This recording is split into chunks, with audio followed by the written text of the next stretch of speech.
After the events of March the 5th, the British forces are withdrawn from Boston and they're sent to New Jersey, and things do calm down in the town of Boston. Governor Hutchinson writes to someone in 1771 that if it weren't for an Adams or two, things would be going along very nicely here. But Governor Hutchinson does have an Adams or two with whom to contend. The principal one is Samuel Adams. Samuel Adams, whose father had been a very important person in Boston, one of Boston's leading merchants, and Samuel Adams had inherited his father's businesses in the 1740s and one by one ran them all into the ground because his main focus wasn't business but was politics. And Adams would talk to anyone as long as politics was the subject of discussion. And Adams published a little newspaper called the New England Gazette, and the Gazette was filled with warnings about threats to liberty and about conspiracies against public liberty. And for Adams, the principal conspirator was Thomas Hutchinson. And Adams also is the clerk of the Massachusetts Assembly. It gives him an extraordinary degree of power, as he is the one responsible for the committee's reports, the committee's writings, and as clerk of the Assembly, Adams creates a committee of correspondence whose role is to communicate with other colonies. According to the way the system had been created, the colonies are only supposed to communicate through their governors, through their executive official, and communications between them should go by way of the governor or by way of London. But Adams creates a committee of correspondence so the Massachusetts Assembly can communicate with the assemblies of the other provinces. Each other assembly will create a committee of correspondence, and over the years from 1772 to 1774, each of the other colonies creates a committee of correspondence in its assembly. And in Boston, the town meeting creates a committee of correspondence. Adams is really the leader of the town meeting and has the town meeting create a committee of correspondence so the town of Boston can communicate officially with the other towns in Massachusetts, and each other town creates a committee of correspondence. And in this way you have Boston's news and Boston's ideas being shared with the rest of the province. And typically the men on the committees of correspondence are men whose political sensibilities align with those of Samuel Adams. That is, it's not an impartial body. Usually you would only want to be on the committee of correspondence if you were on Adams's side. Right now it's not quite clear what the end result of all of this will be. What is it to which these people are aiming? They do want to restore the power of their assemblies and their town meetings, or to preserve the power of their assemblies and town meetings. They're not yet looking toward independence as the end. Instead, they are asserting their power, and for the assembly, it's an assertion of power against the power of Thomas Hutchinson. And Hutchinson is simply trying to do what Parliament wants, as Parliament is trying to change the governing nature of the empire, trying to assert more power over the empire. The Massachusetts Assembly is resisting. The town meetings are resisting this.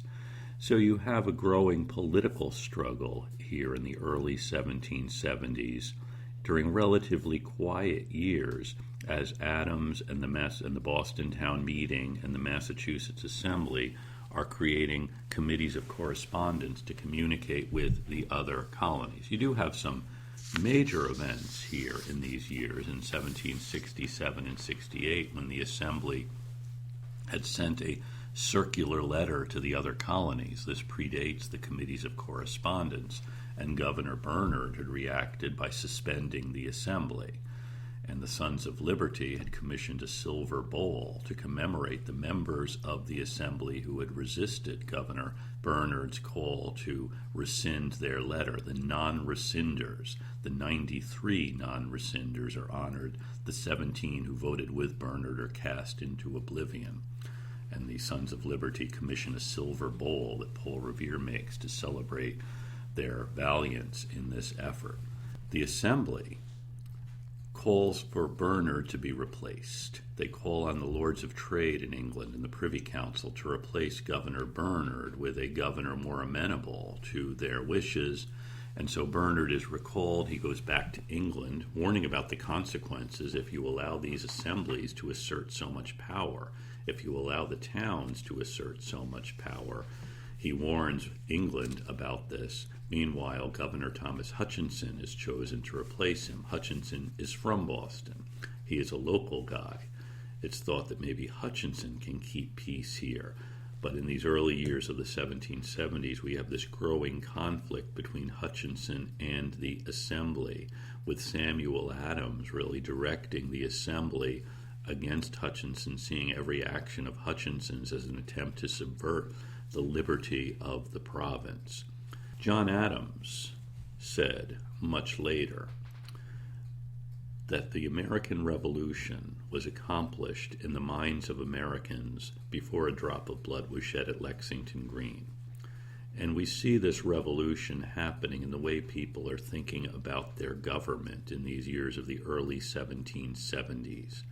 There is a telling example in early 1773 when Governor Hutchinson thinks he'll take advantage of the seeming quiet in the province to explain to the Massachusetts Assembly what its role is in the British system. And the Assembly's role is quite limited in Hutchinson's view. Their only real choice is to submit to the will of Parliament, and Parliament is the governing force in the British Empire, or to declare their independence. And he is sure they will not want to take such a drastic step, because he knows they could not possibly sustain independence. They would quickly be swallowed up by the Dutch Empire, the French Empire, the Spanish Empire, and he knows that they will appreciate the liberty they enjoy under the British Empire when they are subject to one of these other empires. Now, Hutchinson thought that people in England would thank him for drawing this line in 1773, but people in England are furious because up to this point, none of these radicals, Samuel Adams, James Otis, had mentioned the word independence. But now Governor Hutchinson is telling them that's their only choice. And if their choice is submission or independence, they know they can't submit. The Assembly then asks for Governor Hutchinson to be recalled, to have another governor sent over who will be closer to their way of thinking and more able to preserve what Benjamin Franklin at this point calls that fragile china vase, the British Empire. It may seem like quiet years, but very important work is being done in creating this system of communications that will tie in the radicals of Boston with radicals throughout the Massachusetts Bay Province and throughout the other North American colonies.